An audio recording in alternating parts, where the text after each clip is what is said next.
week brings with it Alien Isolation, a game where you spend the vast majority of your time trying not to get gobbled up by the horrifying solitary alien stalking you everywhere you go. If you're a horror game fanatic or a masochist, video games are just the place to be if you're looking to replicate the experience past Alien Isolation. Video games are just filled with the kind of monsters perfectly designed to keep you up at night staring into the shadows just in case.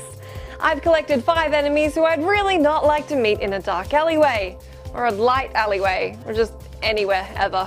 Now, unfortunately, I've only got 5 spots to give out, and there are so many really good picks. The speedy and threatening tyrants and lickers from Resident Evil, the bleedy-eyed Shibito of Siren, Doom 3's Cherubs, Pyramid Head, who I've spent a good time discussing before, and the head crabs from Half-Life are all very effective at eliciting those fear-riddled feelings. Be sure to let me know if I've left out your pick for freakiest video game monster, but for the moment, here's 5 of mine. What could possibly be scary in a game that's already chocked to the brim with zombies? Well, oddly enough, it's the chick hanging out in the corner of the map leaving you alone and crying. Said game is Left 4 Dead 2, and said chick is the Witch. The Witch is one of the special infected, but unlike the others, she only attacks when provoked, usually by you moving too close to her or by using a flashlight. At night, she sits waiting in one spot, while in the daytime you can find her wandering. Should you startle her, she launches at the offending party with a bloody mouthful of teeth and 12-inch claws for fingers, only ceasing the attack when either she or the victim dies. And it's usually the victim who goes down first. Should she win, she runs off sobbing, ready to scare the crap out of you later with her signature screech. Don't startle the goddamn witch.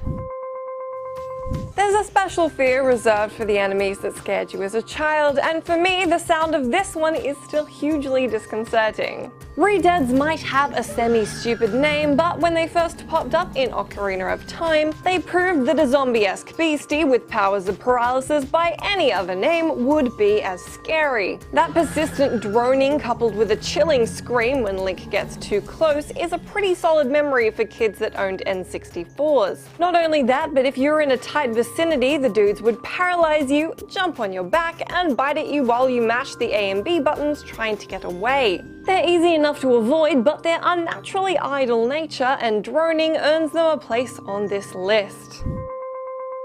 Number 3 on my list was encountered while Zareen and I played through the ghost-heavy Fatal Frame 2. Pretty much every encounter in Fatal Frame 2 was totally terrifying, but as it happens, not all horrifying ghosty attacks are made equal. Some way into the game, whilst rummaging for shiny items, you encounter a room with a box. Unluckily, the box housed a particularly creepy ghost, aptly named Woman in Box. Her attack pattern consisted of stumbling slowly toward the player with her long hair pulled over like the girl from The Ring, before revealing her freaky face and launching full speed for a final grapple, which unfortunately is pretty much the only time you can snap a photo of her to deal a chunk of damage. My second to last pick also happens to come from the Zelda series, but I maintain that it is a damn terrifying universe with no monster as creepy as War Masters.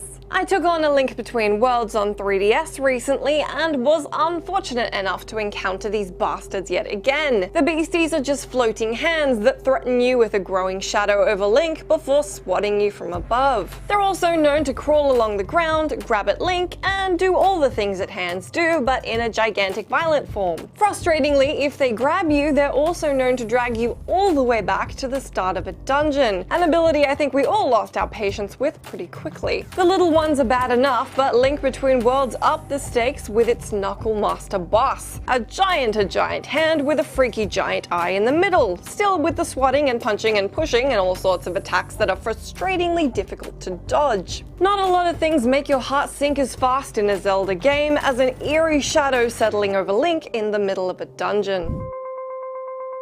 And the super freaky enemies that have me avoiding an entire corner of gaming are inevitably the gatherers from Amnesia.